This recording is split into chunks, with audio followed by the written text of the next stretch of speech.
Hello every one, ഇന്ന് നമുക്കൊരു ചെമ്മീൻ മുളകിട്ടത് തയ്യാറാക്കാം. 250 ഗ്രാം ചെമ്മീൻ ഒരു മൺചട്ടിയിലേക്ക് ഇട്ട് കൊടുക്കുന്നുണ്ട്.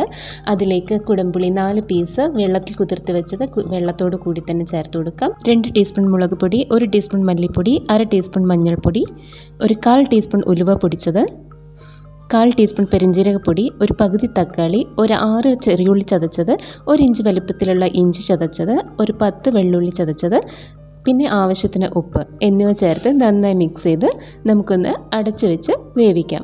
ഒരു 20 മിനിറ്റ് വേവിക്കണം. ഒരു 10 മിനിറ്റ് കഴിഞ്ഞ് നമുക്കിതൊന്ന് ഇളക്കിയിട്ട് കൊടുക്കണം.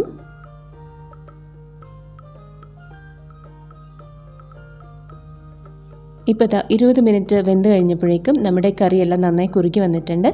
ഇനി ഒരു പിടി കറിവേപ്പില ചേർത്ത് ഒരല്പം വെളിച്ചെണ്ണ തൂവി നമുക്കിത് സെർവ് ചെയ്യാവുന്നതാണ്. എല്ലാവരും ട്രൈ ചെയ്യുക. Thanks for watching.